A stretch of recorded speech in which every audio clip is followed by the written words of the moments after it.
Hi there, what's up? My name is Kitty Knorr, and this is another episode of Being Human is Trippy. Welcome back to the podcast. Today we are going to talk about the creative process and the 4 different phases of the creative process. And in this conversation, I also want to talk about creative ruts and how to work through them. I'm excited. This is going to be a really good, juicy, jam-packed kind of episode, so let's jump into it. I want to start off with a quote by one of my favorite authors. Her name is Dr. Clarissa Pinkola Estes, and in her book Creative Fire, which 10 out of 10 would recommend. In Creative Fire, Estes wrote, "An artist is an artist before they have ever produced a single thing. An artist is an artist no matter what. It's not a body that makes an artist, it's the soul, the psyche." Okay, I believe every single human being is inherently creative, and to tend to our creativity is one of the deepest and most fulfilling ways that we can take care of ourselves. But even the most creative person ever is going to experience blockages during their lifetime. Periods of rest are very different from feeling creatively blocked, and periods of rest are necessary as a creative human being. Blockages, however, are not. And so today I also want to talk about how to work through creative ruts.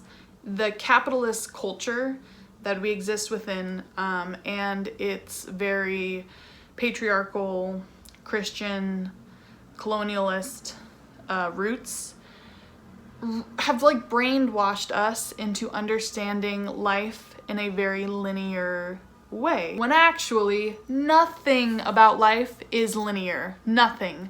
Time works in cycles, seasons work in cycles, healing, just like creativity, it all works in a rhythm, in a cyclical fashion.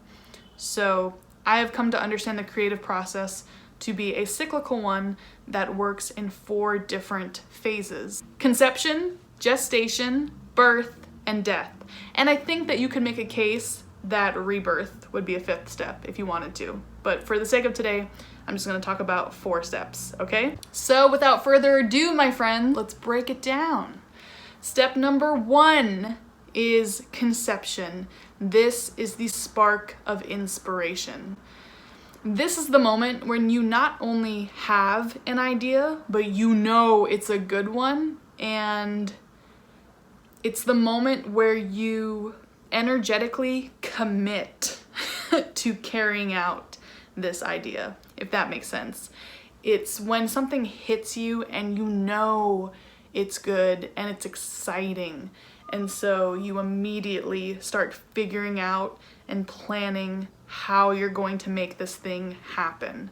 That's the first step of the creative process. That is conception. Okay, step number 2 is gestation. And gestation is literally the time spent in the womb, right? This is the point in time where you are literally making the thing. You are showing up and you are doing the work and you are having the discipline required to bring your idea into reality. And step 3 is birth. This is when you finally finish your creative project and you launch it into the world. At this point, it takes on a life of its own. Whenever you do finish a project and publish it or sell it or whatever, it's so important that you celebrate yourself and you celebrate the success of just finishing the thing itself. I think too often when creatives finish a project, there's a lot of anxiety that is created from just not knowing what to do now.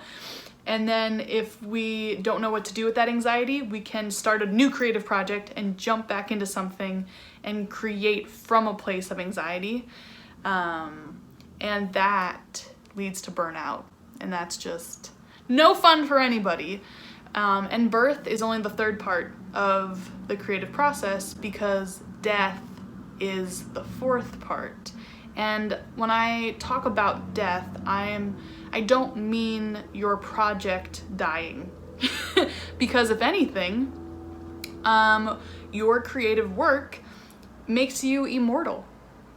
If you write a book, that book will most likely outlive you.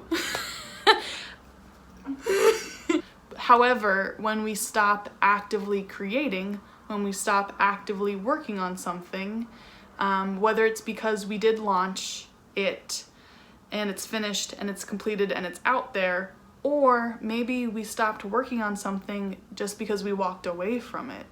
No matter what the reason was, when you stop working on something, there is a feeling of loss. It's not the same, but it's similar to mothers experiencing postpartum depression after giving birth and having a newborn. It's not to the same extent. However, there is a feeling of sadness when it comes time to separate ourselves from our creations. And going back to what I said earlier about launching a creative project, and then feeling an anxious urge to create something new, something next, when we move from that kind of place, we are ignoring the feeling of loss that is inevitable in the creative process. And not only is it inevitable, but it's important.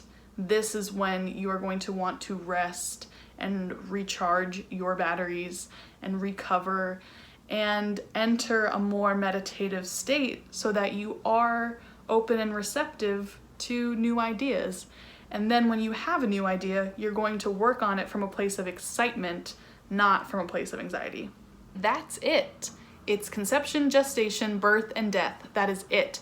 But even in those 4 stages, notice how only one of them actually required physical work and the physical, tangible, active practice of making something, okay? Most of the creative process is energetic and emotional. Creativity requires long periods of self-reflection, introspection, rest, curiosity, and playful experimentation. The more you act on your ideas and the more you create things, the less precious you're going to be with your ideas, and then the more likely you are to share those things. And if you keep that up, if you keep that going, you will inevitably get better and better at what you do. It is crucial for the artist to share their work publicly. Crucial! Yes, there is value in making things for yourself and keeping them to yourself, but I believe that self-expression is an innate human urge. We want to feel expressed, we want to feel seen, we want to feel heard. And when we don't let ourselves do that, we end up repressing the most vibrant parts of ourselves. Please, please, please, please allow yourself to be seen. Allow other people to see you. When we create art, we tell stories, we communicate feelings and experiences and ideas, and to share what you make with the world is to invite other people into your perspective. And we also get the cool opportunity to invite other people to take something out of our work that we didn't even intentionally put there. So in regards to creative blocks, I have 2 pieces of advice. Number 1, create something every single day. If you are a writer, write every single day. If you are a painter, paint every single day. If you are a musician, work on your music every single day. That's step number 1. Step number 2 is do not let your perfectionism get in the way of you doing that thing every single day.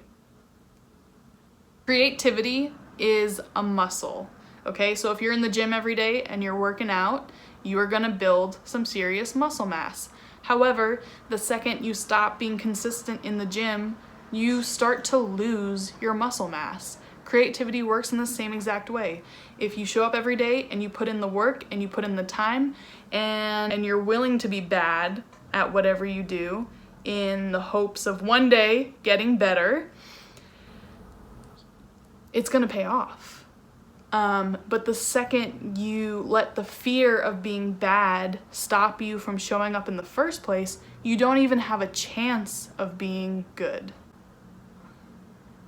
Fight the urge to procrastinate and self-sabotage by letting yourself practice, letting yourself be messy, letting yourself screw around, and make your creative habit, because you got to make it a habit, make it a space for you to therapeutically express yourself. Make it a safe space where you're not too hard on yourself. Because when we impose expectations on our work, it literally clouds our ability to create. And that is pretty much it. That is pretty much all I have for you today, my friends. This was a really fun conversation, and a really fun topic to talk about. As always, thank you so much for listening. Thank you for being here. I hope this was helpful. And if you have any questions, or if you have anything specific about the creative process that you would like to hear me talk more about, let me know. But I really, really appreciate you being here, and I will talk to you next week. Bye, guys.